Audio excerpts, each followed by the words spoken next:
Nessa primeira parte do nosso encontro, eu vou pedir para que vocês falem um pouco sobre a experiência que tem nessa área de mobilização, a importância da comunicação nessa área, aquilo que tem feito, e como é que vocês estão enxergando a participação do Brasil e da América Latina no White Pencil.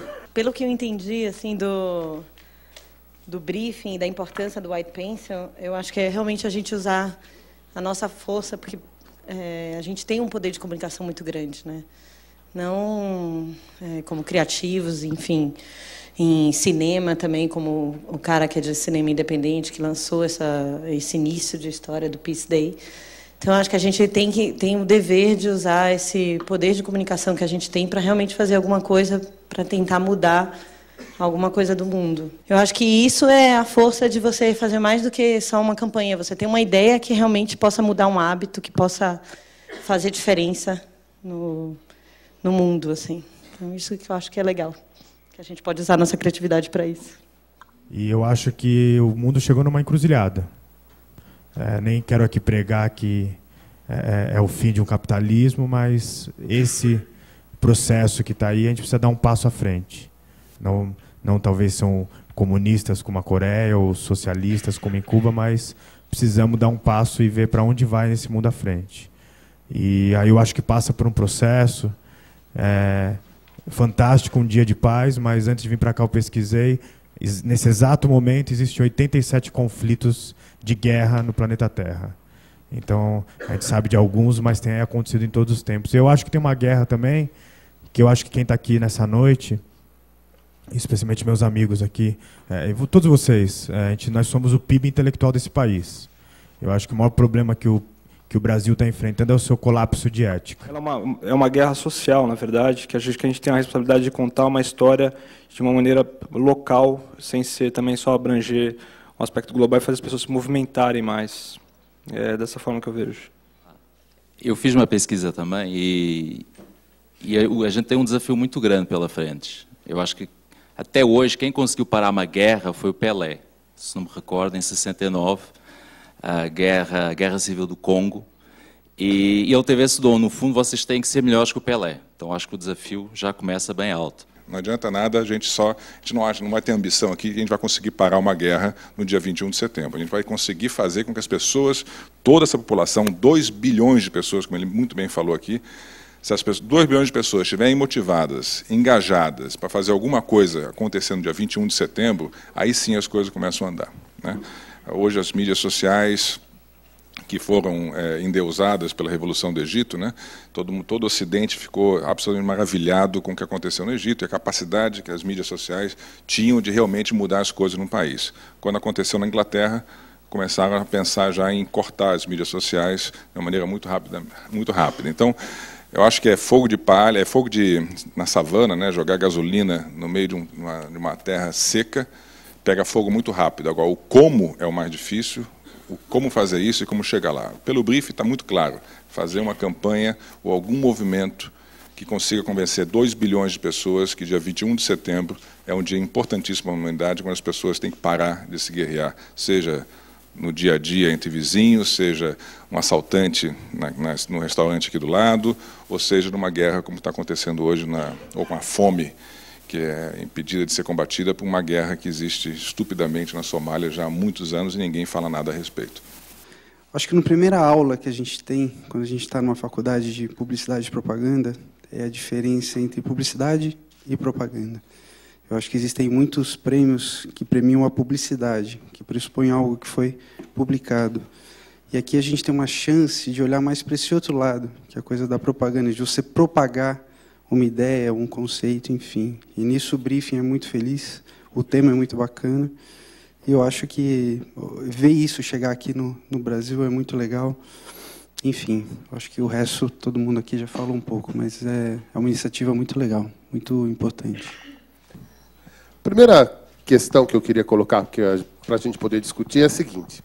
Vocês acreditam mesmo que a publicidade pode ser um impulso para a mudança? E quais seriam exemplos que vocês teriam para poder compartilhar?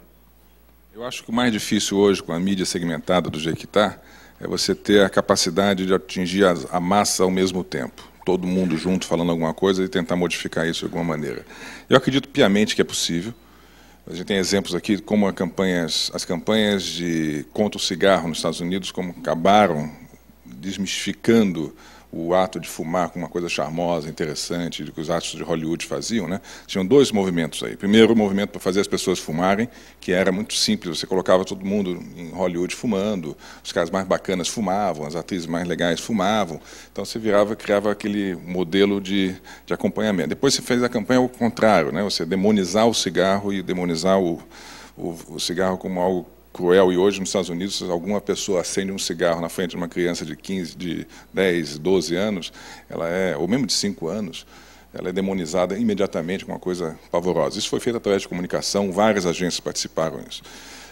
Ao mesmo tempo, tem campanhas contra as drogas que nunca funcionaram, porque parece que o cigarro foi mais fácil demonizar do que as drogas. Campanhas e campanhas foram feitas nos Estados Unidos, no Brasil, contra as drogas, e isso não tem feito uma grande diferença. Então, existem vários exemplos de como a comunicação pode fazer, como a propaganda pode fazer isso. Eu acho que foi colocado aqui como publicidade e propaganda, eu concordo com isso.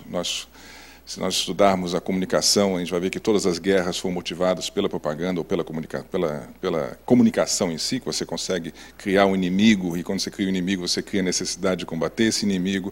Então, a comunicação é muito poderosa, nossa arma aqui é absurda, a gente pode usá-la para tentar salvar o planeta ou para vender um refrigerante. Depende da maneira como a gente usa, ela funciona dos dois jeitos, né? Vocês acham que existe uma pressão para que as agências adotem algumas práticas nesse sentido ou que desenvolvam ações de comunicação nesse sentido? Uma pressão da sociedade, os meios de comunicação acabam exigindo das agências um comportamento diferente nessa direção? Eu acho que não. Eu acho que essa pressão ela é interna, ela é individualizada. De cada funcionário da agência, volta e meia aparece alguém com algum projeto, alguma coisa que a agência abraça ou não. Não é uma pressão de fora, é uma pressão interna de cada um. E aí isso dentro da agência ela vai sozinho, né? Ninguém está fazendo por culpa, a gente faz por necessidade, por engajamento mesmo. Falando de anunciantes também, acho que há existe uma pressão social para você ter um discurso politicamente correto e para você apoiar causas sociais.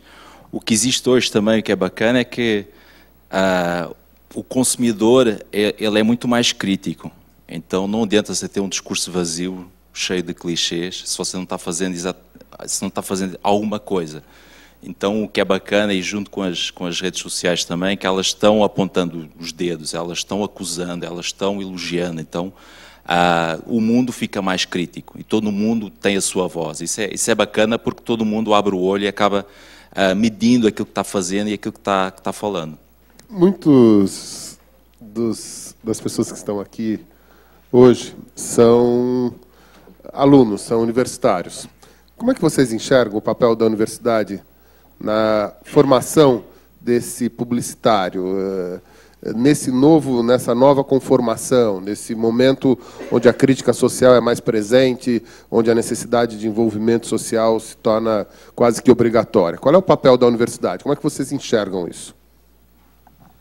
Responder isso. Eu acho o seguinte, acho que é o momento que a propaganda está passando hoje é um dos momentos mais incríveis que tem. Antigamente a gente era preso em algumas mídias, né?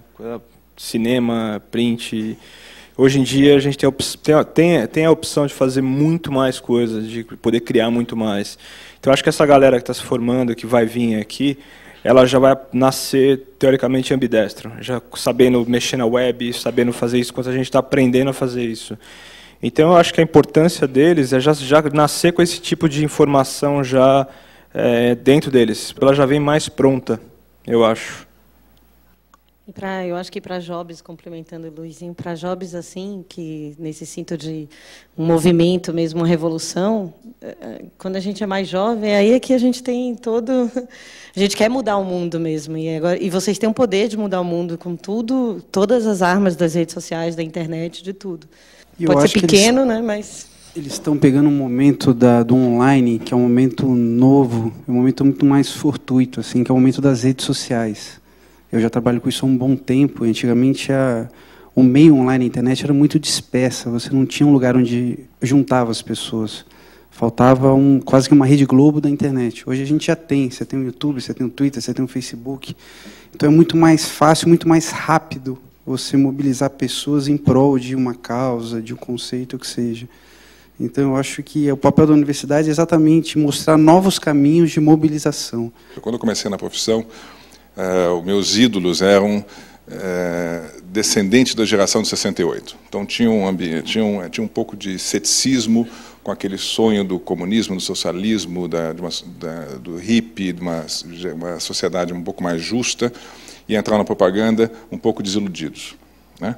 E um pouco um cinismo disso. Eu enfrentei, chegava na profissão e encontrava aquela geração toda de cínicos, né, desiludidos. Aquilo me chocava muito fortemente. Depois houve uma geração rapidamente dos caras pintadas, né, quanto o Collor, etc., que durou muito pouco tempo, né? Também essa desilusão foi rápida. E aí eu acompanhei uma geração que se preocupava muito pouco com o social, se preocupava muito mais em um prêmio, ou um anúncio bem feito, ou um filme maravilhoso, um roteiro fantástico, e muito pouco com o que acontecia em volta. E hoje eu acho que tem uma geração nova que está chegando aí, que está com uma ansiedade muito grande de resolver problemas que são gritantes na nossa frente, mas não tem os meios, não sabe exatamente como. Eu acho que aqui é o papel de vocês canalizar essa frustração e usar a comunicação para ajudar a melhorar um pouquinho o mundo. No fundo, é esse briefing aqui nosso, né?